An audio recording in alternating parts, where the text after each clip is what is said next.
Good evening, everyone. Is the state ready to proceed? Yes, Your Honor. Is the defendant ready to proceed? Yes, Your Honor. Sorry, it took me a little bit longer than anticipated, but there was a lot of information to consider. Let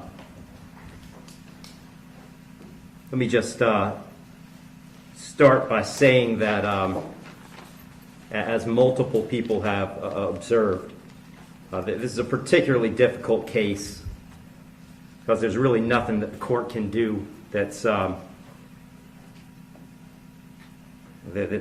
capable of fixing the harm that has been caused to the victims in this case.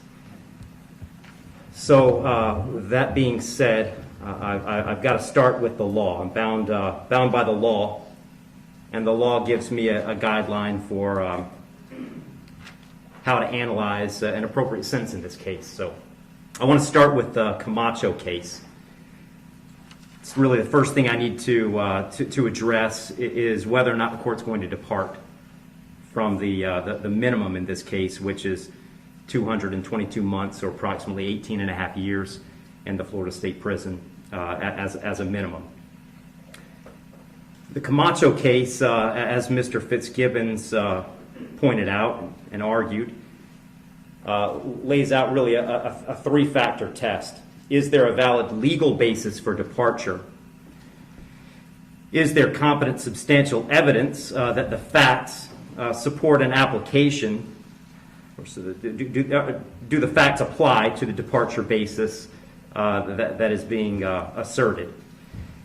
To both of those questions, I answer those yes. There is a valid legal basis for departure, and there is competent substantial evidence that would support a departure. And really, I'd find that as to all of the departure bases argued, with the exception of the disparity argument. I'll just comment on that one for a moment. The defendant has argued that an available basis for departure is the disparity between the guidelines and the sentence that Mr. Barano got. I don't agree with that. I agree that disparity could potentially be an available legal basis for departure. But in this case, I don't think it applies because I do think that there are important substantive differences between the facts as applied to Mr. Barano and the facts as applied to Mr. Herron. The state's put those on the record. I won't elaborate on it too much other than to say I think that the difference, the age of majority for Mr. Herron is one of those. But mostly I just think that the facts are different as between those two defendants. And so I don't believe that the facts in this case support that as a departure basis because I believe that a disparity in sentence between Mr. Barano and Mr. Herron is appropriate in this case. That brings me to the third question of should essentially the third factor under the Camacho case is should the trial court depart? And the court in this case is going to decline to depart. So I'm answering that question in the negative. The trial court in this case is not going to depart. And I don't reach that decision lightly. When evaluating an appropriate sentence, I will start with Florida Statute 921.002. It was pointed out several times the primary purpose of the criminal punishment code in Florida is to punish. And I've got to take into account the severity of the primary offense and the circumstances surrounding the primary offense. When I take into account circumstances and severity, a lot of what I'm taking into account really when I sentence is intent and harm. And in this case, there wasn't any evidence, and nor does the court believe that there was any specific intent to do harm, in this case to the victims. But there was intent to drive at an egregious speed, 102 miles an hour, regardless of the consequences and regardless of of who that ended up harming. And then the second part of that, the second component, is the harm caused. And in this case, it's just impossible to have greater harm than the harm that occurred in this case, which was the loss of a mother, loss of a baby, and really the loss of a family as it existed when this occurred. I did consider, I also want to make a record, I did consider sentencing Mr. Herron as a youthful offender, but for the same reasons that I'm discussing, I didn't think sentencing him as a youthful offender was appropriate. I agree that youthful offender was something that the court could have done. I did consider it. I carefully considered it.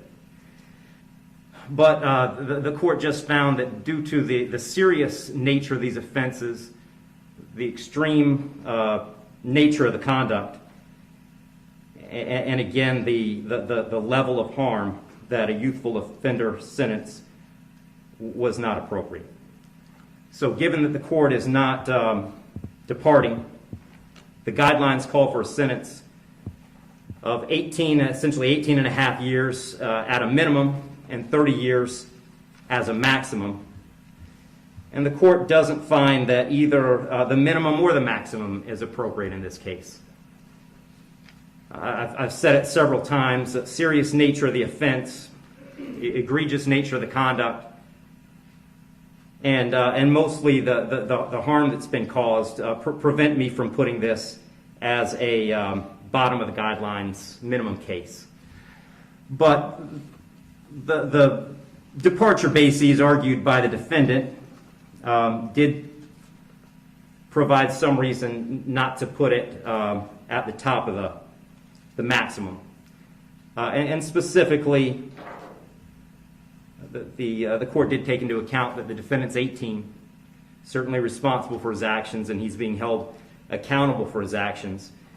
But the age of 18, the court finds, is a mitigating factor and shouldn't put this at a maximum. Also, the complete lack of prior criminal history is something that the court considered as preventing this from being at the top. So having said all that, the court is going really toward the middle between the minimum under the guidelines and the maximum punishment permitted under Florida state law.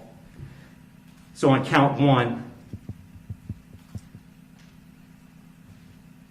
vehicular homicide, the court's going to adjudicate the defendant guilty, sentence him to 9 years in the Florida State Prison.